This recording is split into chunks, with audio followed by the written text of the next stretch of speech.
Cerita misteri menceritakan kejadian atau kisah mistis dan cerita horor di sekitar kita. Ya, kembali lagi dengan saya Raden Gepeng di Cerita Misteri. Cerita misteri kali ini akan berjudul Kendat di Hutan Angker. Dan terima kasih buat yang sudah klik video ini. Semoga kalian sehat selalu. Di cerita misteri kali ini kami kedatangan salah satu narasumber. Ya, narasumber kami yaitu Bang Ali. Ya, sebelumnya Bang Ali memang pernah datang jadi narasumber di sini. Buat yang belum nonton, bisa nonton di sini ya. Cerita misteri kali ini menurut saya bagus banget. Soalnya cerita ini berkaitan tentang kematian seseorang. Di mana mati kendat di hutan angker. Kita lihat seperti apa ceritanya. Namun sebelum kita mulai bercerita, alangkah lebih baiknya untuk kalian mendukung karya-karya kami di Raden Gepeng Channel dengan cara klik tombol subscribe, like, dan share di media sosial kalian, agar kalian mendapatkan pemberitahuan terbaru tentang cerita-cerita misteri menarik lainnya dari Raden Gepeng Channel. Selamat malam Bang Ali. Selamat malam Bang Raden Gepeng. Sebenarnya cerita apa yang mau dibawakan Bang Ali di cerita misteri kali ini? Sebenarnya cerita yang mau saya bawakan itu ketika dulu ya tahun 2009. Ketika saya ya masih sekolah SMA kan ya. Iya. Masih sekolah SMA sekitar umur 19 tahun. Oh, berarti saat itu Bang Ali masih pelajar ya? Masih sekolah SMA saat itu. Kebetulan di desa saya punya tetangga nih. Tetanggaku lagi sakit parah. Oh, saat itu posisi tetangga lagi sakit gitu. Sakit parah. Terus Dia nggak bisa bangun, nggak bisa jalan, dan nggak bisa kemana-mana. Sakit apa itu Bang? Saya sendiri juga nggak tahu kan ya sakit apa. Pokoknya intinya dia sakitnya itu udah bener-bener parah banget lah gitu. Separah apa itu Bang sakitnya Bang? Dia udah nggak sadar diri, terus dia nggak bisa jalan, nggak bisa bangun, maka pun dia disuapin sama istrinya. Sama istrinya. Itu awal mulanya seperti apa Bang ceritanya Bang? Kisah ini terjadi saat tahun 2009 saat saya masih sekolah. Dan tetangga yang saya ceritakan tadi, dia meninggal secara tidak wajar. Tepatnya di saat malam Jumat Kliwon, ada kejadian heboh di desa kami.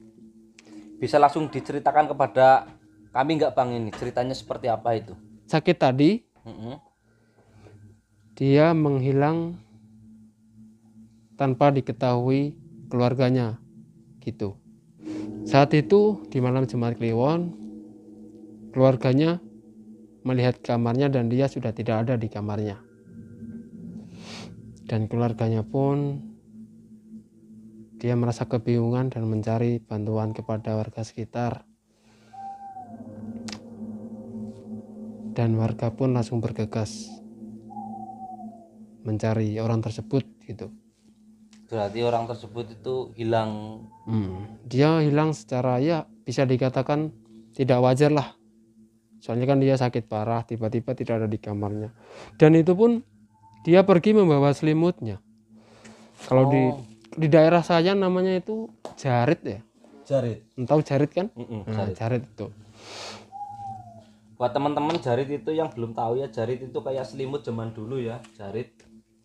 Jadi jarit itu kayak selendang tapi yang buat selimutan zaman dulu. Yang agak lebar gitu kan. Dan setelah kita mencari beberapa jam, itu hampir 5 jaman lah kita mencari orang tersebut. Dan yang anehnya itu di langit tuh banyak cahaya.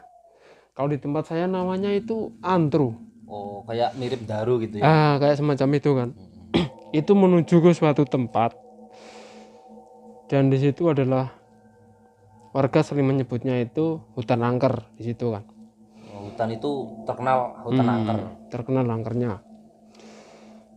Dan itu dari berbagai arah itu menuju ke situ semua cahaya-cahayanya. Cahaya-cahaya itu. Terus dari warga sekitar, dari warga kami mempunyai inisiatif kan, bagaimana kalau kita telusuri tempat yang dituju cahaya tersebut. Terus kita pergi ke sana, dan terkejutnya kita setelah sampai sana, orang yang kita cari selama berjam-jam kita temukan dalam keadaan yang sudah meninggal dengan cara gantung diri. Innalillahi. Dan kita pun semua terkejut di sana dan sedih lah pastinya lah. Iya. Terus posisi dia itu mati gantung diri di pohon atau di apa itu, Bang? Dia gantung dirinya tuh di pohon jengkol, tahu kan? Pohon jengkol.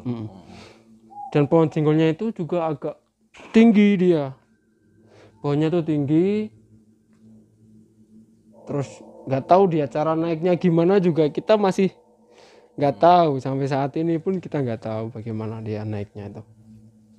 Dan akhirnya pada malam itu kita nunggu dari kepolisian datang kan, ya buat Berarti saat otopsi. itu dari pihak berwajib sekitar juga ikut membantu warga sekitar gitu ya, ikut mencari atau emang sudah dilaporkan gitu? Setelah kita mengetahui kalau dia gantung diri, kita kan otomatis nggak bisa langsung pegang dia kan, takutnya kan ntar bermasalah. Jadi dari pihak warga ada yang berinisiatif menelpon pihak kepolisian, dan sampai menunggu polisinya datang baru kita lepasin jenazahnya gitu, kita bawa pulang gitu ya. Terus selama penurunan jenazah itu jenazahnya langsung dibawa ke rumah sakit atau langsung dimakamkan itu, Bang? Untuk itu langsung dibawa ke rumah duka. Langsung dibawa ke rumah duka. Langsung dibawa ke rumah duka karena keluarganya juga gimana ya, sebenarnya mau diotopsi cuman keluarganya menolak gitu.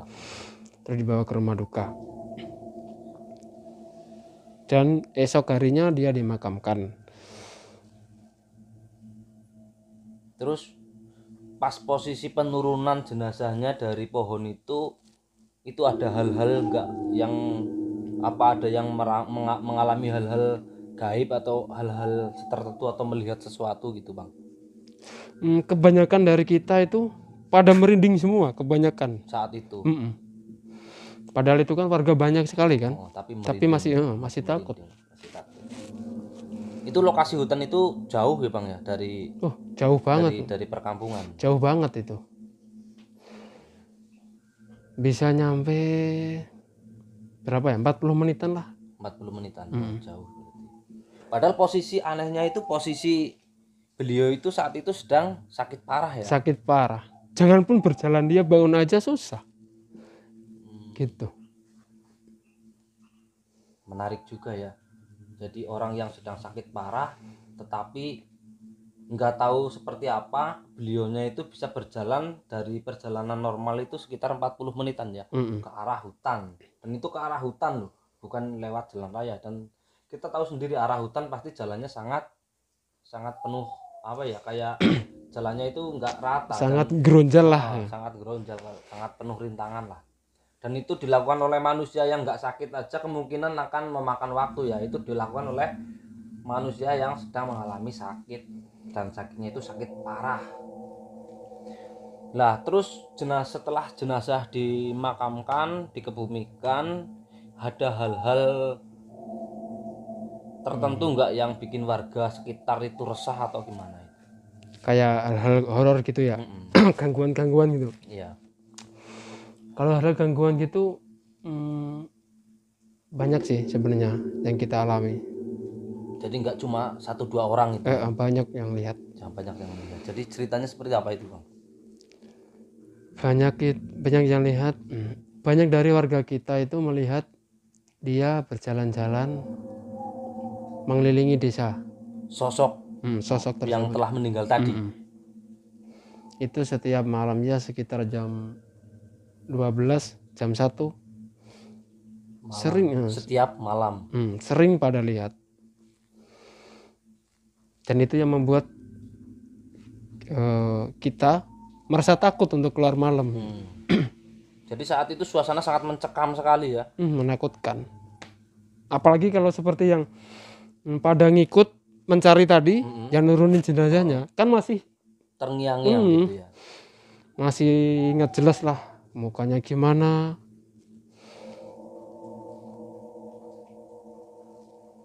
Itu kejadian itu berselang berapa lama Bang? Maksudnya? Maksudnya hal-hal gangguan atau banyak warga yang melihat sosok tersebut itu berapa lama? 1 hari, 3 hari, 7 hari, atau 40 hari, apa 1000 hari gitu? Itu sebenarnya sampai 40 hari. Cuman yang sering banget itu 7 hari doang. 7 hari. Tapi kalau 40 hari enggak setiap hari ada gitu. Kalau 7 hari, selama 7 hari itu bisa dikatakan pasti melihat sosok tersebut itu. Terus ada nggak hal setelah kematiannya itu, setelah itu hal-hal yang paling bikin orang itu kayak takut sekali gitu, hal-hal apa gitu Bang? Apa yang Abang alami saat itu? Yang saya alami paling dirasa sangat mencekam di hati Abang itu. Yang saya alami sendiri itu ini ada ketika malam 7 hari almarhum. Oh, berarti malah terjadi di malam ke-7 setelah kematian beliau ya. Kita melakukan tahlilan. Biasalah kalau di tempat kita kan, kalau ada orang meninggal, kita tahlilan sampai 7 hari. Iya. Di malam itu, ketika kami lagi bertahlilan, tiba-tiba lampu rumah tersebut mati semua. Padam lampunya. Saat itu. Dan ketika padam itu, kebanyakan dari kita mendengar suara jeritan dari belakang rumah almarhum tersebut. Jeritan dari belakang rumah Almarhum. rumah duka tersebut ya. Banyak yang mendengarkan suara tersebut. Langsung merinding aku. Terus? Namun kan kita tetap fokus kan, tetap fokus baca doa, tetap fokus tahlilan. Ya rasa takut pasti ada. Cuman kita tetap fokus baca doa sampai akhirnya. Dan anehnya ini Bang, setelah tahlilan tersebut selesai, acara tersebut selesai, lampunya itu kembali menyala. Lampunya menyala seketika gitu ya? Menyala kembali. Itu bukan ada pemadaman listrik bergilir atau gangguan lampu dari PLN gitu? Enggak seperti itu, apa seluruh rumah itu padam semua atau emang? Enggak, emang rumah dia, rumah duka tersebut. Rumah duka yang padam. Tetangga-tetangga, rumah-rumah lain semuanya pada menyala. Dan anehnya tuh rumahnya kan itu ada sikring itu ya, kayak string tuh zaman dulu ya. Itu mau dihidupin gini balik lagi, kayak konslet, semacam konslet. Ya. Dan itu selama tahlilan kan lama nih. Dan kita nggak, maksudnya dalam keluarga tersebut nggak ngapa-ngapain. Maksudnya nggak ngapain dalam artian benerin ini itu nggak. Saat itu ya kayak rumah duka, kayak keluarga yang ditinggalkan mungkin masih kepikiran. Masih kepikiran. Masih dalam suasana duka gitu ya. Dan setelah itu, setelah selesai acara, kita kembali ke rumah masing-masing untuk istirahat malam kan. Nah itu setelah 40 hari setelah kematiannya itu, arwahnya beliau itu menghantui warga sekitar. Lah setelah 40 hari itu apa yang terjadi Bang di desa Bang itu? Setelah 40 hari sepertinya gangguan itu secara gimana ya? Gangguan itu secara tiba-tiba itu menghilang. Apa mungkin itu kayak mitos dulu yang katanya orang meninggal gantung diri itu selama 40 hari arwahnya nggak diterima. Oh bisa juga. Dan Saya bisa juga kayak gitu mendengar kan. seperti itu sih. Ada hal-hal seperti itu. Terus sampai saat ini itu yang jadi pertanyaan kami dan teman-teman semua mungkin ya, kenapa laki-laki itu bisa mati atau meninggal itu bunuh diri, motifnya itu apa itu? Nah gini, dari saya sendiri sampai saat ini pun saya belum mengetahui pasti kenapa dia bunuh diri. Terus kalau kita nalar secara otomatis orang yang sakit parah dia nggak bakal bisa jalan sampai ke tempat situ Selama 40 menit perjalanan. secara sendirian dia loh. Jadi kalau menurut saya dan menurut warga sekitar, ya mungkin ada semacam gangguan dari Sosok gaib ya, sosok gaib. atau mungkin bisikan setan atau bisikan iblis ya, Ya mungkin ada gangguan sosok gaib yang merasuki dia membuat dan membawa dia bisa jalan sampai sejauh itu. ya. Dan cerita ini benar-benar real nyata ya Bang ya, Benar-benar nyata sampai terjadi. merinding saya sahabat. Dan ini kisah ini nyata benar terjadi yang dialami oleh Abang Ali dan di sekitarnya. Dan cerita ini merupakan cerita yang sangat, menurut saya sangat misteri ya, karena sampai sekarang cerita misteri ini dan judul Gendat ini itu misterinya itu masih belum terungkap ya Bang ya. Belum Masih terungkap sampai saat ini. sekarang. Jadi masih penuh misteri dan penuh teka-teki. Kenapa laki-laki tersebut itu bisa meninggal gantung diri di tengah hutan angker, sedangkan perjalanan dari rumah ke hutannya itu sangat jauh hingga memakan waktu itu 40 menit perjalanan bro. 40 menit perjalanan itu jauh, nggak sebentar ya, itu lama dan jauh itu. Dan itu bukan jalan raya, itu menuju ke hutan. Dari sahabat yang suka musik bisa juga subscribe ke channel YouTube-nya Bang Ali. Channelnya apa Bang ya? Kurinim Kurinim ya. Channelnya itu tentang apa Bang? tentang cover lagu Ya, itu lah. cover lagu tentang musik lah. Sebenarnya itu mah daripada jenuh kan ya. Ya yang suka musik atau suka-suka dengerin musik bisa langsung subscribe ke channelnya Bang Ali. Oke sahabat misteri, itulah tadi cerita misteri Gendat di hutan angker.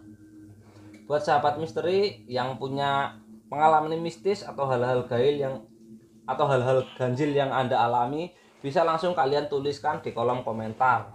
Dan dengan adanya cerita ini jangan membuat kalian takut, tapi malah membuat kalian semakin yakin akan kebesarannya. Lupa dukung kami terus dengan cara klik tombol subscribe, like, dan share di media sosial kalian, agar kalian tidak ketinggalan notifikasi atau cerita-cerita menarik, cerita-cerita misteri terbaru dari kami. Tentunya bersama saya Raden Kepeng di Raden Kepeng Channel pastinya. Channel yang tak henti-hentinya menceritakan sebuah cerita misteri. Salam misteri sahabat, tentunya salam mistis. Assalamualaikum warahmatullahi wabarakatuh.